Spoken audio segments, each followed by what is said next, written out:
NIA আধিকারিকদের উপরে হামলার অভিযোগের পর কেটে গেছে দুদিন, তবে এখনও ভূপতিনগরে ওই ঘটনায় গ্রেপ্তারের সংখ্যা শূন্যই। তবে সোমবার সকালে গ্রামে পুলিশ গিয়েছিল। এনআইএর উপরে হামলা ও তার পাল্টা মামলায় এই দিন তদন্তকারী আধিকারিকও বদলে দিয়েছে পূর্ব মেদিনীপুর জেলার পুলিশ।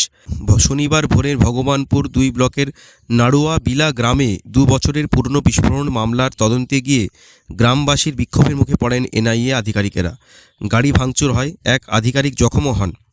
তারপরে সকালে ভূপতিনগর থানায় অভিযোগ জানায় এনআইএ। পরদিন ধৃত তৃণমূল বুথ সভাপতি মনোব্রত জানার স্ত্রী মণি জানা এনআইএ আধিকারিক ও সিআরপি জওয়ানদের বিরুদ্ধে যৌন হেনস্থার পাল্টা অভিযোগ দায়ের করেন। ওই জোড়া মামলার নতুন তদন্তকারী অফিসার হয়েছেন ভূপতিনগরের সার্কেল ইন্সপেক্টর শ্যামল চক্রবর্তী। আগে এনআইএর করা অভিযোগের তদন্তকারী আধিকারিক ছিলেন ভূপতিনগরের থানার ওসি গোপাল পাঠক, আর এনআইএর বিরুদ্ধে হওয়া মামলার তদন্তকারী আধিকারিক ছিলেন ওই থানার আরও এক অফিসার তপন বর্মা। জেলা পুলিশ সূত্রের ব্যাখ্যা, আগের তদন্তকারী আধিকারিকরা ছিলেন সাব ইন্সপেক্টর পদমর্যাদার। মামলার গুরুত্ব বুঝে ইন্সপেক্টর পদমর্যাদার আধিকারিককে তদন্তভার দেওয়া হয়েছে। তবে কেন এখনও এনআইএর উপরে হামলায় কেউ গ্রেপ্তার হলো না, এদিন তারও সদুত্তর মেলেনি। জেলার police super Soumyadeep Bhattacharya phone ধরেননি, হোয়াটসঅ্যাপ মেসেজে জবাবও দেননি। রাজ্যের বিরোধী দলনেতা শুভেন্দু অধিকারীর দাবি, ওদের হাতে তৃণমূলের ঝান্ডা ছিল তাই গ্রেপ্তার হবে না। ঠিক একইভাবে তৃণমূলের পতাকা নিয়ে যারা এনআইএর উপরে হামলা চালিয়েছে তাদের 7 খুন মাপ। শুভেন্দু জুড়েছেন, আমাদের দাবি পুলিশের বিরুদ্ধে ব্যবস্থা নেওয়া হোক, এনআইএ আদালতে যাক।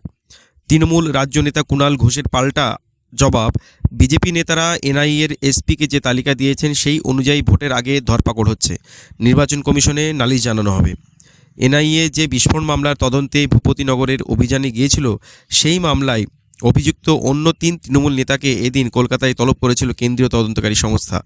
দুপুরের মধ্যে কলকাতার নিউ টাউনে এনআইএর আঞ্চলিক দপ্তরে ডাকা হয়েছিল তাদের। তবে এদিনও তৃণমূলের পূর্ব মেদিনীপুর জেলার পরিষদের পূর্ত কর্মাধ্যক্ষ মানব পড়ুয়া, দলের নেতা নবকুমার পণ্ডা এবং সুবীর মাইতি হাজিরা এড়িয়েছেন।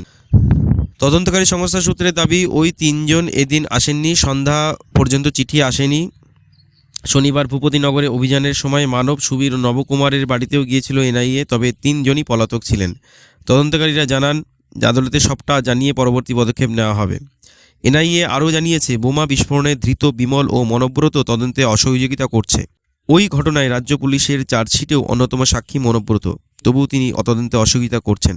এদিন নাড়ুয়া বিলা গ্রামে তদন্তে গিয়ে পুলিশ বাহিনী ধৃত তৃণমূল বুথ সভাপতি মনোব্রতর বাড়ি, তার প্রতিবেশীর বাড়ি ঘুরে দেখে। ভিতরের ছবি ক্যামেরাবন্দি করা হয়। মনোব্রতর স্ত্রী মণি জানার বয়ানও রেকর্ড করা হয়। 2022 সালে 2রা ডিসেম্বর বিস্ফোরণস্থলেও যান তারা।